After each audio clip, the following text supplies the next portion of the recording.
Hello, everyone. I'm Matt Williamson. How's it going?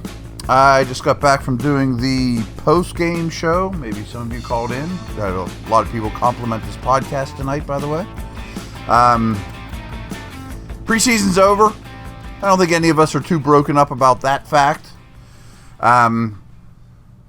Not a lot to go off of tonight, folks. I mean, we could pretend to get excited about some things, and I am going to analyze things, and I'll dig deeper again tomorrow as we always do. But some Steeler players that haven't played, got their feet wet, knocked some rust off. The majority of the game was, as usual, at the end of the preseason, is guys auditioning for not only the Steelers, but the other 31 teams and trying to keep their careers alive. And let's not lose sight of the fact that Carolina, which makes no sense for me considering where they're at as an organization, basically sat everyone. Everyone. There were very few people on the field for them that I even knew who they were. Bad. So I do want to, we're not going to spend a lot of time on stats, but I want to start with the first half stats. At this point, the Panthers are 10-10 game. Rudolph was 6 for 8 for only 36 yards, though. No touchdowns and a pick. Where Skyler played really well again. We'll get to him. 6 of 6 for 125, a touchdown, no picks.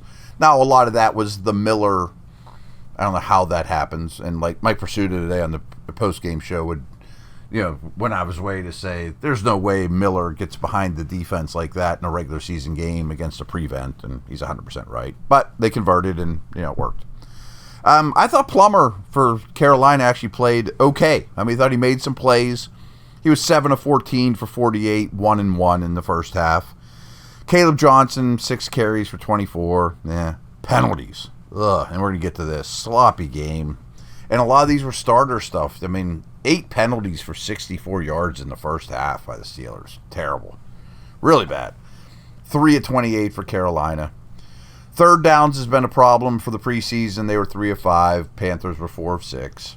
Total yards, Steelers were just under 200, 197 compared to 150. But yards per play, a lot of it's because of that Miller long bomb. 8-2 to 4-8 for Carolina. Steelers only had 37 rushing yards, though, in the first half. I thought they might run the ball more with the first O-line, etc.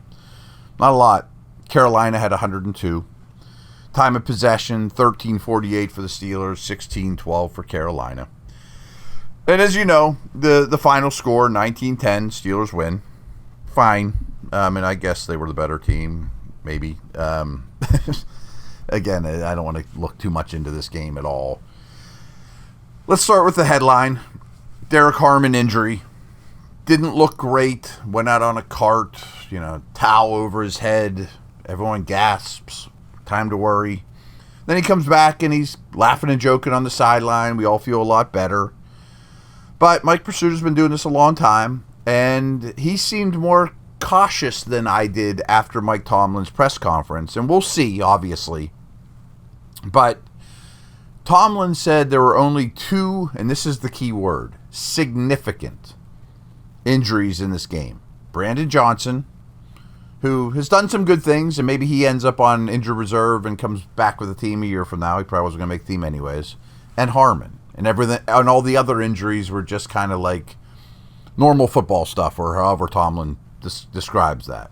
Now, it's only a knee sprain, but that doesn't mean he's going to be ready for the Jets game. Just because he's laughing and joking on the sidelines. When you say a significant injury, it could be a couple weeks into the regular season. Who knows? Just don't just assume.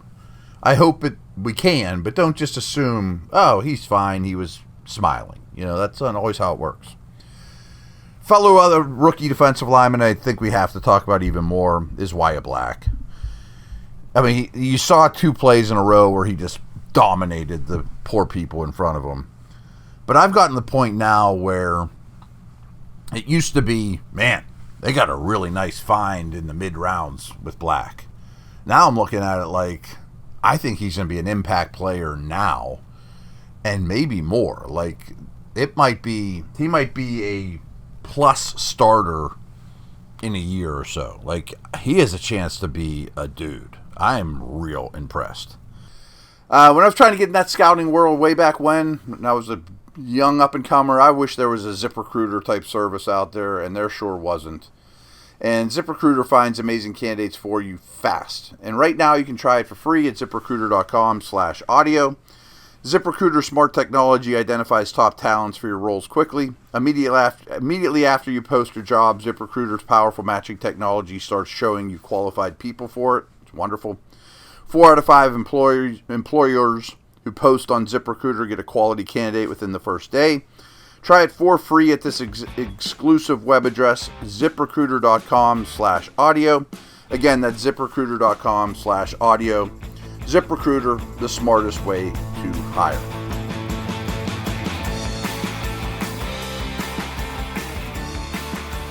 Now, I can't stress this enough. I just have all these notes in a row. The Panthers played nobody.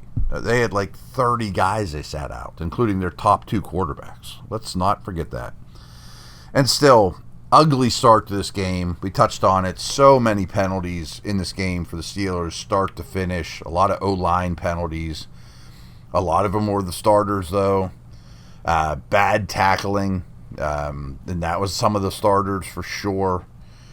Carolina ended up with 7 penalties for 73 yards, which isn't great. But the Steelers had 13 penalties in this game against a bunch of backups for 104 yards.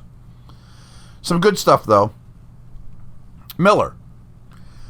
I've kind of penciled him in as going to make the team, but I also kind of penciled him in only if they don't trade for a receiver. Now I think he's pretty much got the team made. He just is going to be really hard to cut. Now, I don't love that Miller, Austin, and Roman are all little fast guys. You know, I like that they're fast. I just don't love that they're all 3 are small, you know. But I don't think you can let any of those guys go and they're all going to make the team. An interesting discussion in the coming days will be, should Howard go to injured reserve and Skyler, who was 10 of 13 for 152 yards, touchdown, no picks, be your third-string quarterback? And I'm starting to lean that way. And I am a Howard believer. I know I've said I don't think he's the next coming of Joe Montana on here, and that can raise some eyebrows from you guys who think he walks on water. But if you had to play a game right now with who's played what in the preseason and in the practices in training camp, you'd much rather start Skyler than Howard. Now, I think Howard's future is bright, but for this year, if you IR'd him and Skyler's your 3, I think that's probably the right move. I thought Leal played well, but I probably think that ship has sailed, that he's probably not going to make the team, and we'll start doing roster stuff in a day or two, but I thought he played pretty well. Lance McCutcheon, I thought's an interesting dude because he is 6'3", and I thought he had a nice game, but he's kind of the definition of one of those dudes that I always say, put him on the practice squad, and hopefully he'll be in Latrobe a year from now. Okay. Bruner, who I've kind of written off as special team only, and I'm not going to sway from that too much, but he did do more on defense in this game than at any other point, and maybe him versus Mark Robinson might just come down to who does Danny Smith like better. I could understand that. I don't think either one of these backs is going to make the team, but Nichols versus Sermon, both of whom have been better and better, is interesting to me. Of who would you most, if you could only have one, and you could have more than one, if you could only have one on the practice squad and wanted to call one of the 2 up because of injury, would you prefer Sermon or Nichols? They're both growing on me. Nichols is hard to tackle, and Sermon has ability. Throw it out there. I mean, these are just random notes, guys, and it's really late here. That was Rudolph's second interception, though, in 2 straight games. Let's just not forget that. A couple stats I thought were meaningful. Steelers only ran 45 plays in this game. Panthers ran 63. But they outproduced the Panthers, 325 yards to 255. Pretty significant. And yards per play was 7-2 against 4-0 for the Panthers. Again, Panthers didn't play anybody. Only 99 rushing yards by the Steelers, though. Panthers ran for 171. But yards per carry, Steelers were at 5.5. They had some pretty decent runs, and a lot of them by Nichols and Sermon. 4.9 yards per carry for the Panthers. Time of possession was almost 10 minutes different, nearly 35 minutes for the Panthers compared to just over 25 for the Steelers. A couple last notes here. I mean, I'm reaching, I'll be honest. The punter competition, each guy punted once, and they both were like 33-yard punts. So I don't think we learned anything on that front. You want to give Ben Sauls a little bit of a shout-out, though. 4 for 4.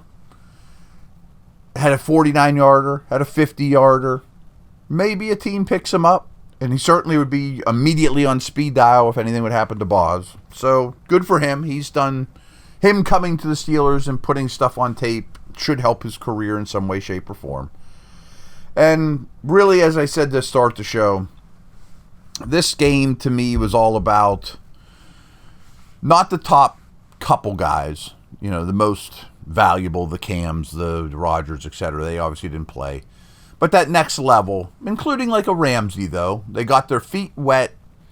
They knocked off some rust, whatever other cliches you want to use, you know, for Warren and Elliott and guys like that, Patrick Queen, you know, guys that haven't played. They at least played football against another team. A little. So you got that, and you got about 17 games until the opener. But at least they played a game. And more so, it was for those 50 players that are auditioning to save their careers, you know. And some of them will be Steelers. A lot of them will be practice squatters. Some of them will be unemployed and never play again. Some of them will latch on somewhere else. And that's kind of what week 3 was all about. All right, we'll dig in deeper tomorrow. That's a wrap. Over and out.